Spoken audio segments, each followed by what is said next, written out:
Hey, what's up, YouTube? I'm JB, and today I'm going to answer the question, is Cetia dead on arrival? So let's get into it. First thing that I want to quickly do is just do a quick rundown of her stats. This is by no means going to be a full overview or review on the unit.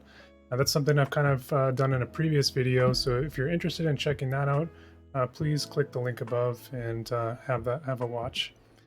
Now, touching on some stats here. Cetia has one of the highest dex values in the game, right? That's a big asset for her. Dex, as we know, contributes to a few different things. Of course, it's factored into her skills in terms of the damage modifiers, so it helps out her attacks. Secondly, it's going to increase her crit potential. Cetia does have a pretty decent base crit available to her, so with building upon that, you can get her to fairly reliably crit, which is nice. And then lastly is this is going to directly impact her accuracy as well.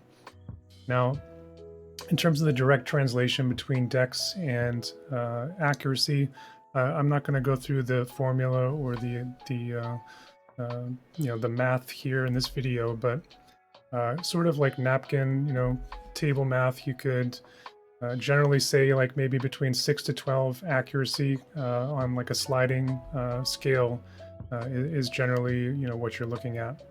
And then of course, as the dex value increases, you're going to be approaching those higher values like the 10 to 12 per 1 accuracy. So also on the good side in terms of her sort of base attributes is her very high attack value. Now, on prior sort of ranged missile units, starting off with say like Frederica and on, we've generally seen them down in maybe like the low 400s, maybe like 420 to maybe up to 450 on some units. Cetia is definitely a step above that at 486. So very nice attack value for her, right out of the box. Now, in terms of the bad for Cetia, and the one thing that's really sticking out is her luck value. You can see at 208 luck, this is a very low luck value. In fact, I consider a lot of 99 units, back before EX had higher luck values than this. So she's definitely on the, in the bottom tier, definitely one of the lower luck values in the game when considering level 120 units. So that's a big ouch for her. That's a big pain point for her, and something that we need to keep in mind. The other thing with Cetia is that her agility value is at 62. So definitely not top tier when it comes to agility. But, it's not all bad because she does have a very nice passive, which comes in at 12% additional agility, which can sort of build that up and sort of, make her actually decent when it comes to speed. Now, for the ugly, when you actually sort of dive into her kit and what she has available to her, she does not have any accuracy up or 100% hit available to her in her kit. That's including both passives and actives. And additionally, she doesn't have any sort of the skills which include like an accuracy modifier, like we've seen with like Blade Soul or even on Halloween Little Leela, for example. So right out of the gate, we're going to see that this is a unit that when you factor in that luck value, when you factor in the lack of accuracy in her mastery or passives, that she's going to struggle when it comes to dealing with high-end evade units. Now, keeping that in mind, why don't we dive a little bit into sort of the elemental, meta considerations when we're talking about different teams that you might be seeing out there in the various PvP modes. And the first thing I want to do is rip the band-aid off really quickly when it comes to water. And fire even today is probably not going to have much of a shot when we're talking about going up directly against their hard counter in water. But it's only going to get worse as we sort of look here into the future.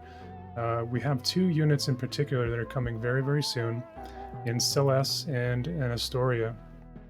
Now, Celeste, of course, is going to be coming with the Final Fantasy VI collaboration in maybe just about 6-7 weeks or so. And we have Astoria coming not too long after that, maybe 3 to 4 weeks later. And he's the final warrior of the crystal, of course, for the water element. Now, these two units are a frontline presence that water has severely been lacking for a long time now. And similar to the Joom effect that we saw with wind, and how she sort of flipped what that element could do in terms of putting different teams together. These two units are going to do that for water. Both very, very high hit point units. Celeste, of course, is a tank, and she has one of the highest hit point values in the game. But not only that, is that they have very nice resistances as well, especially when we're talking about missile damage. Celeste comes in at 15% base, and Astoria has 10% as well. Not to mention that is that Water also recently got a very nice vision card, which provides the party agility, and on top of that, it does provide 20% missile resistance. So I think we can expect to be seeing that card in a lot of different Water parties.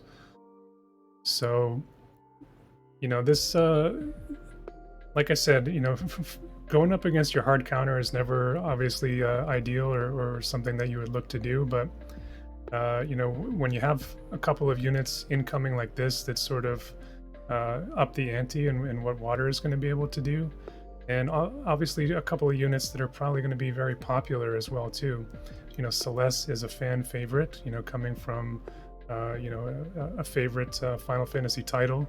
And then Astoria is much anticipated as well, as he's a lot of hype surrounding him. So I envision that we're going to be seeing these two units a lot in the various PvP modes in the game, both in an auto and manual sense. So definitely spells trouble for Cetia, and definitely spells trouble for fire in general when we're talking about the water element. All right, so we kind of knew that coming in, though. I mean, obviously water is going to be a pain point, but what about light? Light is obviously, when we're talking about the global game today, it's pretty much the king of the hill when it comes to pretty much any mode that you can think about, right? Obviously, Elena is a hugely popular unit. Something that we see all across the various PvP modes. And of course, she's known for her very high evasion and her incredible damage and chaining that she brings as well. And when we're talking about evasion, for light in particular, it's something that's going to be getting even stronger as we sort of kind of look at the next month or two. And that sort of starts at the 2nd anniversary, again with the Final Fantasy collaboration. We have Locke coming in, and he is sort of going to create a dynamic duo alongside Elena. They are going to be able to complement each other very, very well with the vision cards that Light has that are specifically centered around evasion. You think about Elena's VC, Fighting the Darkness, and you think about putting a card, the Rob VC in particular on Locke is a perfect fit. So very, very high evade potential, very high damage potential as well. When you consider those vision card that you can bring with them. But not only that, is that we have the sub VC system coming, and the TMR rune system as well, coming alongside the 2nd anniversary, and that's going to really amp up what the evaders out there are capable in terms of total evade scores and total luck values that they can bring into battle. And that's not even talking sort of the pure damage and slashing synergy that they have in terms of Elena. We already know how good of a chainer she is, and Locke and then Violet shortly after that are going to be able to synergize so well with that. So I can see this team being used quite often, and or some mix of these units. And being a huge pain point for units out there that do not have access to any 100% hit. Cetia and then fire in general is no exception to that. So Very bad matchup for Cetia when you think about that going into the future. Sort of on the same token, you can think about Earth as well. Earth, of course, with the recent power spike that we've seen with winds, it's not quite thought about, as much recently, and certainly a lot of people have been putting their Earth units away because of the like I said, the power spike with wind. But that doesn't take away from those units at all in terms of their evade game. They're certainly still top tier when it comes to being evasive and also having some survivability on top of it. So another very, very bad matchup when you think about Cetia and sort of her inbuilt weaknesses and what she brings to the table. And, continue on the evade train, I'm going to throw in this wind trio, in there as well. And again, this is a popular evade team. Maybe not something that we're seeing as much recently, since Wind has gotten some new capabilities with Joom and Winter Luartha, and even just this past week with Lunar New Year, more the merrier. So definitely, again, with the second anniversary, amping up the evade potential of this trio. Another, very tough matchup for Cetia. Sort of maybe the silver lining there, though, is some of those additional units we've been receiving recently. Against that sort of, less evadey, more tanky, team of like maybe Joom, Winter Luartha, and more the merrier. I think that Cetia will fare a little bit better against that particular lineup. We know that Joom is very tanky, but Cetia does have a very nice AoE in peril, and she's going to be able to do very nice damage even despite Joom's tankiness if she's able to land that. So sort of a mixed bag, I'd say, when it comes to wins. But yeah, definitely stuff to consider. But what about the rest of the elements that we're seeing out there? And this is where I think that the forecast looks a little bit better when we're talking about Cetia and fire.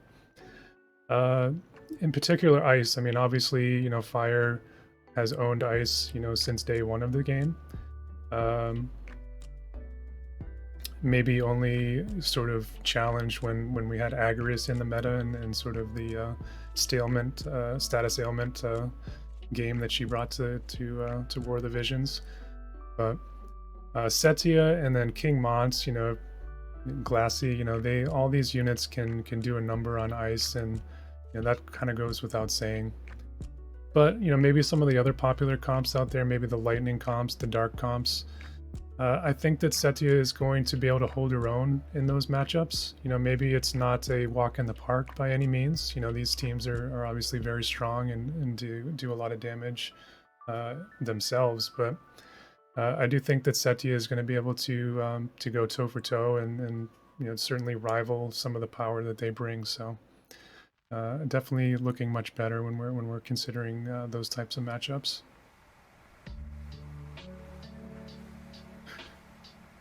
So when we sort of think about the accuracy issue for Cetia, a big part of that problem is that the Fire Vision card lineup is in a very rough spot at the moment. And let's sort of talk about that a little bit. The party accuracy cards that Fire has access to, they have currently two, right?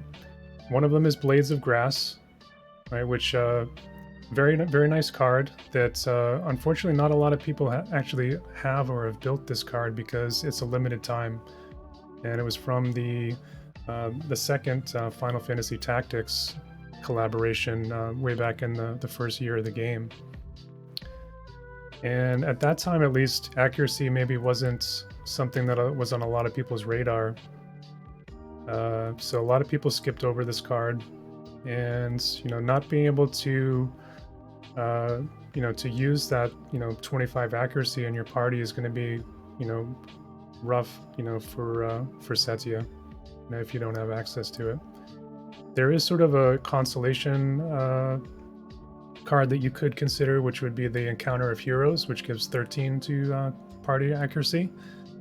And that's certainly usable, but 13 is obviously a big difference from 25 that you would get with Blades of Grass.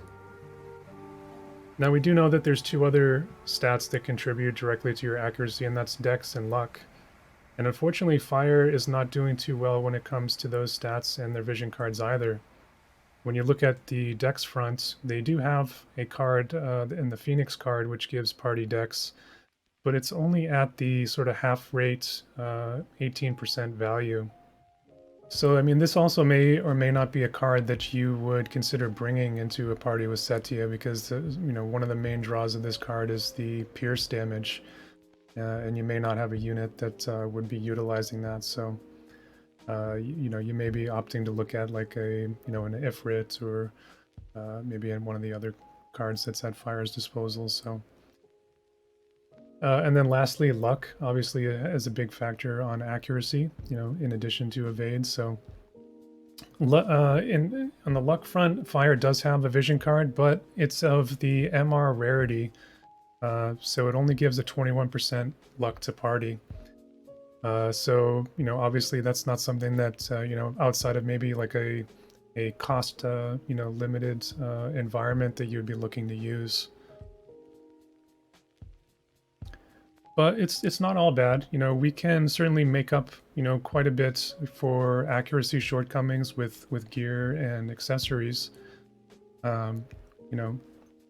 Of course, from like a pure gearing standpoint, we have things like the Alex ring or the white marshmallow that gives substantial accuracy. And I can see that those particular items are going to be very important, for Cetia if you're trying to go into an evade matchup. But on top of that, we can look to TMRs, and here on this slide we have a few sort of my favorite examples.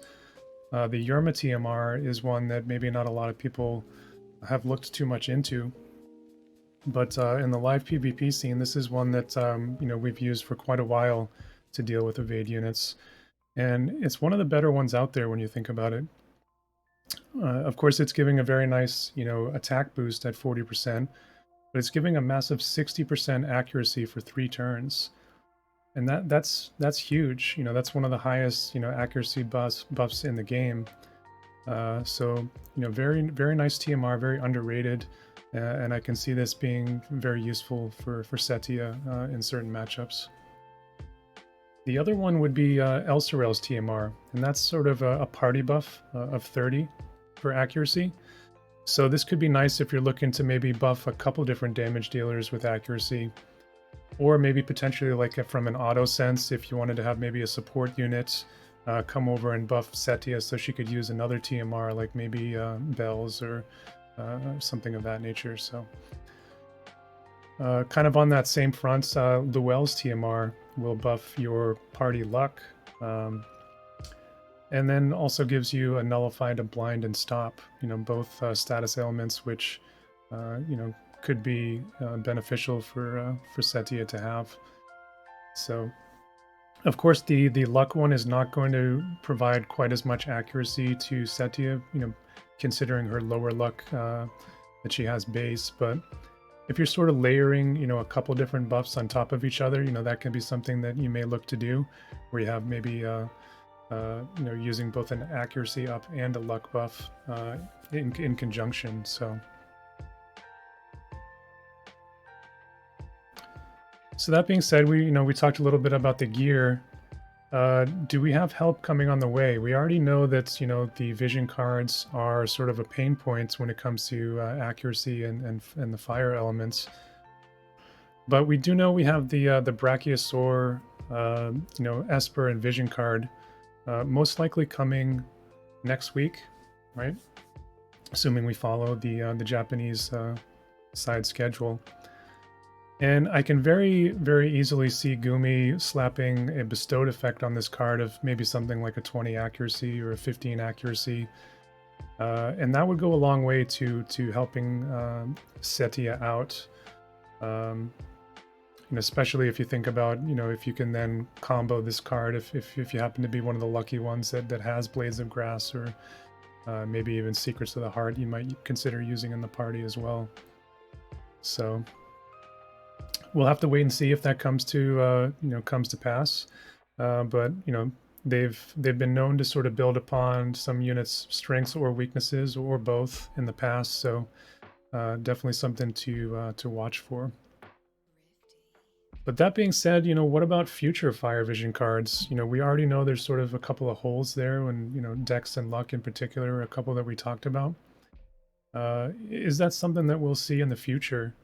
You can think about the Maidens of the Rose card that Dark has on the global side. That would be immense for the fire element if they were to get a similar vision card that gave both Dex and Luck to the party. So keep your fingers crossed, and maybe that's something that we'll get.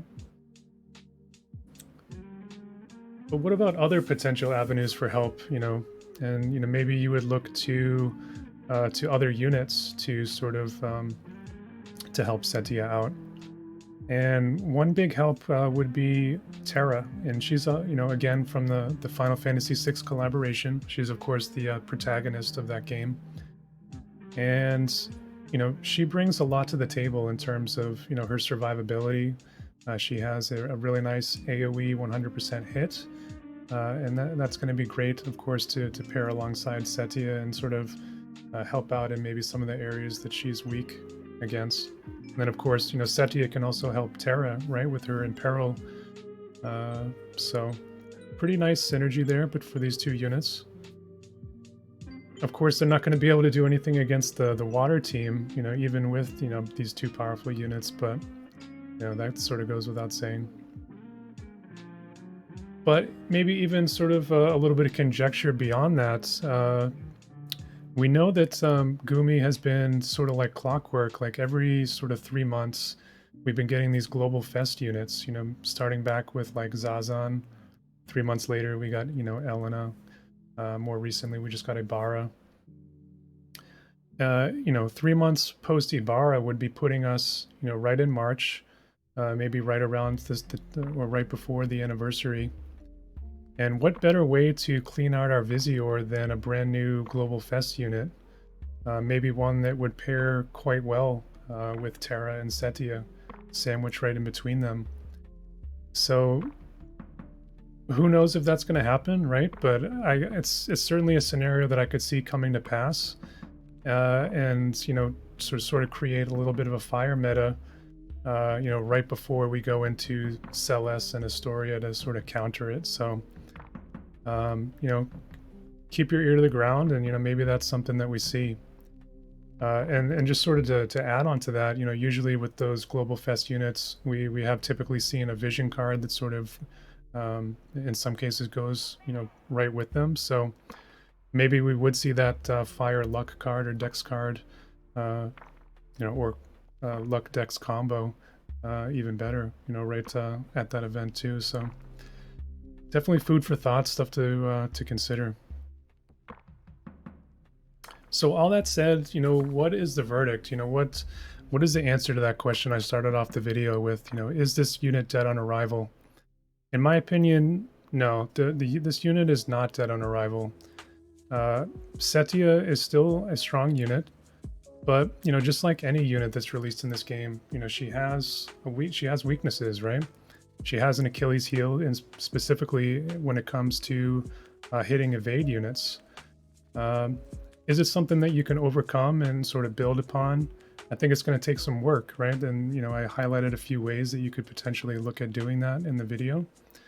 But that's going to come through like gear, vision cards, and of course TMRs.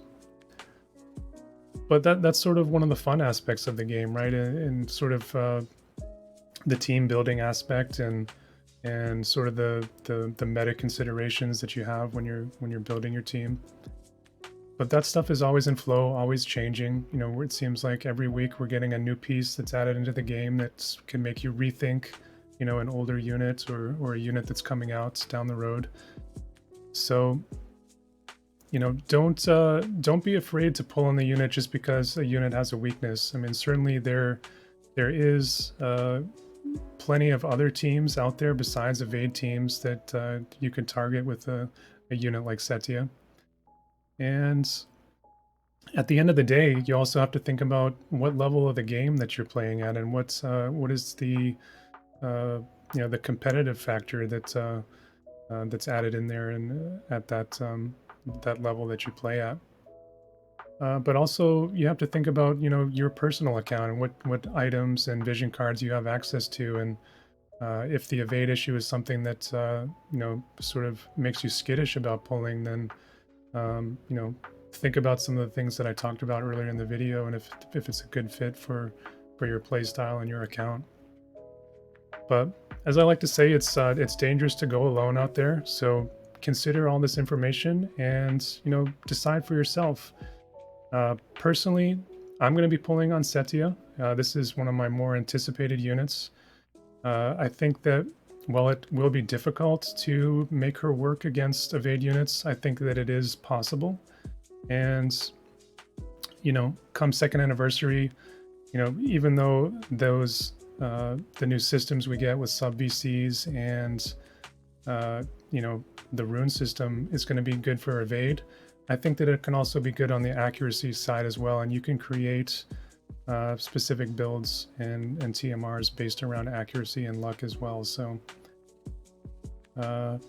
yeah, so I'm going to be pulling, and you know, I'm still excited for this unit, you know, even despite the flaws. So what do you guys think out there? You know, please comment down below. Are you planning to pull for Cetia? You know, what do you think of this information that I put together? And you know, if you like this content, if you like the information I provided, please consider supporting the channel, leaving a like and a subscribe. I do appreciate that. And you know, I will, you know, all that said, I will see you guys in my next video.